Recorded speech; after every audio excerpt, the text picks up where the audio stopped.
ইতিহাস বিকৃতি এবং বরাকবাসীকে অপমান প্রসঙ্গেও শেষ পর্যন্ত মামলা অবধি করালো এবং অধ্যাপক প্রশান্ত চক্রবর্তীর বিরুদ্ধে যৌথভাবে মামলা দায়ের করল বিডিএফ এবং বিএনএস নামে সংগঠন দুটি। অধ্যাপক প্রশান্ত চক্রবর্তীকে গ্রেফতারের দাবি জানিয়েছে দুটি সংগঠন। আমাদের প্রতিনিধি পাপলু দাসের এক প্রতিবেদন দেখুন। বিতর্ক যে রয়েছে সেটা যেন থামতে চাইছে না। এই বরাক উপত্যকায় বরাকের বাঙালিকে মেরুদণ্ডহীন বরাকিয়ানা বলে তিনি তার যে বক্তব্য করেছেন এ নিয়ে তীব্র প্রতিক্রিয়া আমরা দেখতে পাচ্ছি। এখানে দুটি সংগঠন মিলে আজ তার বিরুদ্ধে একটা মামলা দায়ের করা হলো। রয়েছেন বরাক ডেমোক্রেটিক ফ্রন্ট এবং ভারত নবনির্মাণ সেনার বাঙালি নবনির্মাণ সেনার সদস্যরা। আমরা তার থেকে জানবো এই বিষয়ে। রয়েছেন ঋষিকেশ দা, আপনাদের যে মামলাটা আজকে করলেন বিষয়টা কি? বিষয়টা হচ্ছে যে গত 19 মে আপনারা সর্বজন বিদিত যে প্রশান্ত চক্রবর্তী আসাম ইউনিভার্সিটিতে এসে একটা বক্তব্য দিয়েছিলেন এবং বক্তব্যে তিনি বলেছিলেন যে আসাম আন্দোলনের ফসল আসাম বিশ্ববিদ্যালয়, যেটা আমরা সহমত পোষণ করতে পারছি না। কেননা এই আসাম আন্দোলনের ফসল এটা আদৌ হয়নি, এটা বরাকের আপামর জনসাধারণের আন্দোলনের ফসল হিসাবে এই আসাম বিশ্ববিদ্যালয় হয়েছে। এবং তৎকালীন বিজয়া চক্রবর্তী সংসদে এটার বিল পর্যন্ত করে দিয়েছিলেন, ছিঁড়ে ফেলে দিয়েছিলেন।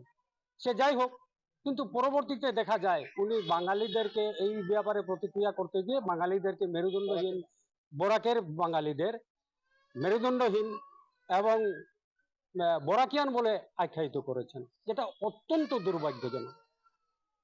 আমরা ভেবেছিলাম এতদিন যে উনি হয়তো মুখ ফসকে কথাটা বলে ফেলেছেন, কিন্তু আক্ষেপ এটাই যে উনি এত বড় গুণীজন হয়ে, শিক্ষিত হয়ে, যে আজকে পর্যন্ত তিনি এই ব্যাপারে যে ক্ষমা চাইবার সৌজন্যবোধটুকু মনে করেননি। আমরা তার এই মনোবৃত্তিকে ধিক্কার জানাই এবং আজকে আমরা আইনের আশ্রয় নিতে বাধ্য হয়েছি যে ওনার বক্তব্যে উনি যাতে আইনগত ব্যবস্থা নেওয়া হয়।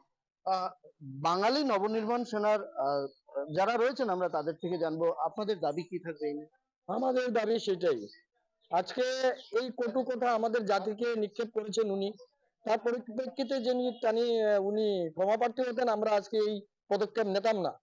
আজকে অনেকদিন হয়ে গেল বিগত, আর এমন দিন উনি বলেছেন কথাটা যেটা আমাদের একদম রক্তে শিমশিম খেয়ে আছে এখনো। 19 মে আমাদের বাঙালির জন্য একটা গুরুত্বপূর্ণ দিন, সেটা আমরা ঐতিহাসিক ঘটনা, একটা কালা দিন, সেটা আমরা জীবনেও ভুলতে পারিনি। আমার বাপ দাদারাও পেয়েছেন, আমরা। আপনাদের মূল দাবিটা কি থাকবে? আপনারা যেহেতু মামলা করেছেন, আমাদের মূল দাবিটা থাকবে এই প্রশান্ত চক্রবর্তী যেন এই কথার পরিপ্রেক্ষিতে সমস্ত বরাকবাসীর কাছে ক্ষমা প্রার্থী হন। আর যদি ক্ষমা প্রার্থী না হন, আমরা প্রশাসনকে আমরা দিলাম, আজকে আবেদন করছি প্রশাসনকে ওনাকে গ্রেফতার করার জন্য। আমরা চাই প্রশাসন এটা বিষয়ে একটু করে কার্যকরী করে। এর জন্য কি আপনারা সময়সীমা বেঁধে দেবেন? সময়সীমা বলতে আজকে তো আমরা দিয়েছি, এখানে থানাতে এজাহার করেছি। আমরা কাল পরশু আসবো, জিজ্ঞেস করবো উনাকে যে কতদূর পর্যন্ত এটা হলো বা কবে নাগাদ হবে, পরে আমরা এটা দেখে আবার একটা স্টেপ নেব। আমরা এই অবস্থায় বাঙালি সংগঠন বা বরাক উপত্যকার বাঙালি যারা রয়েছেন তারা কিন্তু প্রচন্ড মর্মাহত, ক্ষুব্ধ। তাদের স্পষ্ট দাবি এই মেরুদণ্ডহীন বক্তব্যের উদ্র করা, তার প্রশান্ত বাবুকে ক্ষমা চাওয়া এবং তিনি যে বরাকিয়ানা হিসেবে উল্লেখ করেছেন সেটার বিরুদ্ধে অবশ্যই তাকে ক্ষমা চাইতে হবে। শিলচর থেকে পাপলু দাস, এনকেটিভি বাংলা।